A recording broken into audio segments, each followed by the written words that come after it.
Hello, this is Professor Kitch, and welcome to this webcast from my Introduction to Geotechnical Engineering course. This webcast is from Chapter 4 of the textbook and covers sections 4.1 through 4.3 on the particulate nature of soils and three-phase diagrams. When you've completed this webcast, you should be able to describe the three-phase nature of soil, draw three-phase diagrams representing soil, complete a three-phase diagram by computing the weights and volumes of the soil phases, and using a completed three-phase diagram, you should be able to compute the unit weight, or gamma, the dry unit weight, gamma sub d, the porosity, N, the saturation, S, the void ratio, E, and the moisture content, or sometimes called water content, W. So, let's get into solving weight-volume problems using three-phase diagrams. When we examine soil, we see that it is not a continuous mass like steel or some other engineering materials. It's a particulate material consisting of three distinct parts or phases: the solid mineral particles, air or other gases, and water or other liquids. We use the three-phase diagram to represent the particulate nature of soil. The lower box in the diagram represents the soil particles. The middle box represents the water or other fluids, and the top box represents the air or gas portion of the soil. The left side of the diagram will represent the weights of each phase using units of either pounds or kilonewtons, and the right side of the diagram will represent the volumes of each phase using the units of either cubic feet or cubic meters. On the weight side, we use W sub S to represent the weight of the solids, W sub W to represent the weight of the water, and W sub T to represent the total weight. The weight of the air or gas is 0. On the volume side, we use V sub S to represent the volume of the solids, V sub W to represent the volume of the water, and V sub A to represent the volume of the air. V sub T represents the total volume. We also define the variable V sub V to represent the volume of the voids. The volume of the voids is equal to the volume of the water plus the volume of the air. It can be convenient to draw the three-phase diagram using mass instead of weight. When we use this method, we almost always use SI units. The mass units are expressed in grams, and the volume is expressed in cubic centimeters. In this form, the left side of the equation uses M sub S to represent the mass of solids, M sub W to represent the mass of water, and M sub T to represent the total mass. The variables for the volumes on the right side of the figure are the same as before. We'll explain later when it's useful to use this formulation.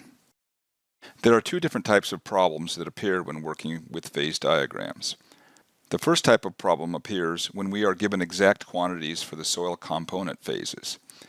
Here, we are given weights in pounds or kilonewtons and volumes in cubic meters or cubic feet.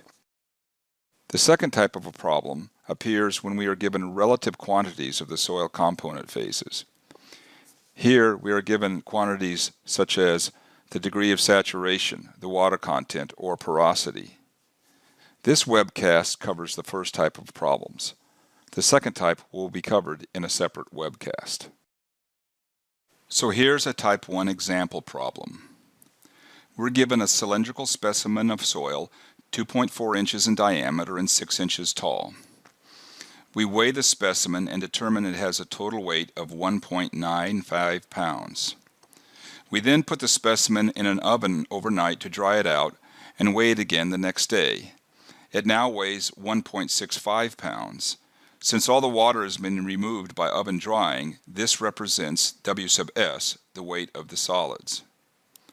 We will assume that the specific gravity of the solids is 2.66. We are asked to determine the total unit weight, dry unit weight, void ratio, porosity, and water content.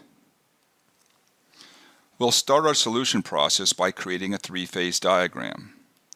On the left side of the diagram, we will record the weight in pounds and on the right side we'll record the volume in cubic feet. Starting on the left side, we'll enter the information we already know. The total weight is 1.95 pounds, and the weight of the solids is 1.65 pounds. It's easy to determine the weight of the water as the total weight minus the weight of the solids, or 1.95 minus 1.65, which gives us the weight of the water as 0.30 pounds, and we record this on the diagram. We now move to the volume side of the diagram. Since we know the original dimensions of the specimen, we first compute the total volume as pi r squared times the height of the specimen, or pi times 2.5 inches divided by 2, quantity squared, times 6 inches. However, this will give us the volume in cubic inches, and we want it in cubic feet.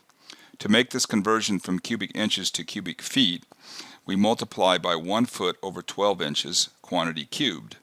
This will give us the proper units in cubic feet. Completing this computation, we determine the total volume of 0.0157 cubic feet, and we record that on the diagram. We now must use the unit weight of water and the unit weight of the solid phase to convert the weights on the left-hand side of the equation to volumes on the right.